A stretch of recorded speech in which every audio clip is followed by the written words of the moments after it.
distinguished Panjiyar Saab and Mr. Jain on the dais, and all my distinguished delegates, ladies and gentlemen. I am privileged to be present here, and I must thank the forum for inviting me here and also for giving a chance to share my views and experience as a regulator for 9 important territories of the country. As you know, Union territories are widespread. 2 of my territories are almost 300 kilometers away from the mainland, that is Andaman, Nicobars, and Lakshadweep. I am also having in my control Pondicherry and Daman and Diu, Dadar, Nagar Haveli, and Chandigarh, along with the state, that is Goa. And all the territories are having their unique features. The relevance of what I am telling now will be brought in when I go for the detailed deliberations. You will be astonished to know that Daman is consuming the highest units in per capita consumption in the country, and that is 12,000 units, while India, on an average, is only 860. 96% of the category is industries, only 4 households. The cost of power in Andamans per unit comes to about 31 rupees per unit, because there is no regular production generation except for 5 megawatt of hydro, but rest is on the diesel, which has to be brought from the mainland and then transported in cans of even 5 liters for different islands, which are strategically very important. So is the case with Lakshadweep. Lakshadweep is far more ahead than Andamans, and here also the generation is total on diesel. And the cost comes to about 39 rupees per unit. While rest, as you know, for top 10 states having per unit consumption more in India, all the 5 UTs are there. Daman, followed by Dadar Nagar Haveli, followed by Pondicherry, then also even Chandigarh and Goa. With this background, now I come to what is important for the renewables in these areas and what are the regulations are required for bringing renewable energy, particularly solar, in those areas, which are relevant for not only of my territories, but also throughout the country. As you are aware, renewable energy has suddenly gained higher importance across the globe, naturally in India also. Indian polity at one point in time was not fully aligned to climate control targets, but now has started falling in line with the regime of climate control. Renewable energy, as the name stands for, it can be from any renewable source of energy, which is wind, solar, bio, etc., etc. The wind energy has already got a lot of prominence in the country, with almost 12,000 megawatt of generation capacity. Solar is getting momentum, and Government of India has attached utmost importance to solar energy from now onwards and for times to come. The key legislations which guides the development of renewable energy is Electricity Act 2003.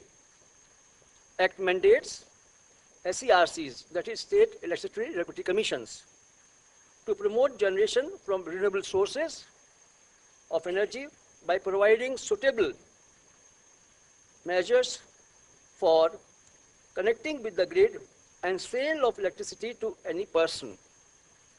The National Tariff Policy 2006 directs SERCs to fix certain minimum percentage for purchasing of renewable power. With new Renewable Energy Act, developed in India recently, with higher targets of RPOs and MSAs, National Action Plan for Climate Control stipulations being brought in, Renewable Generating Obligations, RGO, being considered, and a tall target of 100 gigawatt solar mission launched in India with 40% of solar rooftop. All the stakeholders have been touched by these changes. May it be the residential sector, commercial, industrial, agriculture, and so on, every consumer of electricity is also touched by these changes. The new RPO targets circulated by MNRE in July 2015, with solar at 8% by 2019, 10.5% by 2022, along with an advisory to set up solar projects on all government buildings and ministries, stresses the urgency of meeting the highly ambitious solar plan of Government of India. This requires a relook into the renewable energy regulations and to preempt the regulatory issues that are likely to come. In fact, as far as solar is concerned, since it has got prominence from last 1 or 2 years only, so it is in the process of making new regulations, but as things goes, lot of new problem comes, and regulations, whatever you have made, requires continuous change. So regulations in renewable, particularly solar, will depend on how our experiments and experience goes onwards and what new challenges comes forward, and then that has to be seen by SERCs to make suitable regulations taking into the requirement and need at that point of time. No need to emphasize that India is diversified in the regulatory processes, spread differently in India.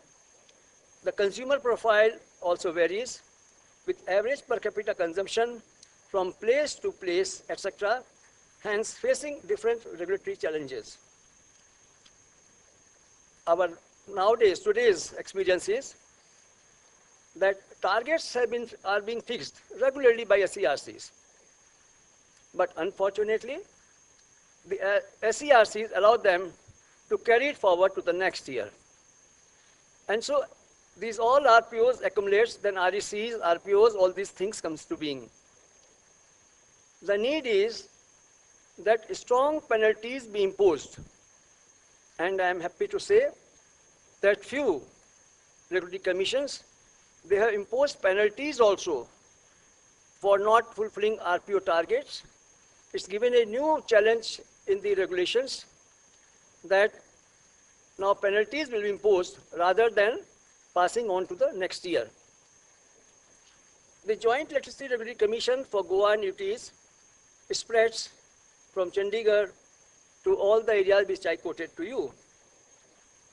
2 of the territories under JRC is not connected, as I told you, to the mainland. These territories being small and land scarce and with very less availability of biomass except in Andamans and Lakshadweep, wind resources is not yet motivated the investors to jump into these territories. In fact, in Lakshadweep and Andamans, it is very difficult to put the towers for the wind energy because the land is totally of coral make, carbonate. So you can't have digging, you can't have piling, you can't have foundations. If you have to have such type, then soil has to be brought from the mainland through ships, and then it has to be grouted or put in the local soil, which is very, very expensive. So nobody has attempted that till now. So regulatory challenges have posed varied dimensions in each of these territories. A RE roadmap drawn by JRC is different than various other SERCs. With solar rooftop as a viable option, JRC solar regulations allows gross metering as well as net metering, banking, and other various available options which are suitable for that territory. Ours is supposed to be the most liberal regulations as far as solar is concerned. Chandigarh as JRC territory could achieve about 5.6 megawatt on 110 solar rooftops with net metering on government institutions and coexist with one project on gross metering. Domestic sector in Chandigarh has opted for gross metering. Organizations not for profit in Pondicherry have gone in for net metering. Swapping from gross to net metering or vice versa has also been envisaged in our regulations. Andamans and Nicobars, as well as Lakshadweep, being away from mainland and majority dependent on the diesel generation, have been considered with higher capital cost as such as higher tariff. In Andamans, we paid 9 rupees 15 paisa per unit for the solar generation. These are two territories which have small islands. The biomass power generation based on local agro waste like coconut in small catchment areas, biogasifiers looks more promising, thus are being dealt accordingly. JRC has set its regulations suitably and is working on energy storage solutions in Andamans and Nicobar and Lakshadweep. We are already in process of having discussions with various organizations which are capable of having battery storage plants so that that can be used for Andamans and Lakshadweep. So, in last, I will say, let us all contribute to solar mission by developing the roadmap of solar technologies and the regulations to support these for India's inclusive growth and make India shine in the glory. I will be very happy to have questions from you about what are the processes, what are the opportunities which I can offer for these categories to you for developing the solar energy, and also what you want to have in regulations so that necessary measures, suitable measures can be taken to add that after verifying the facts. Thank you.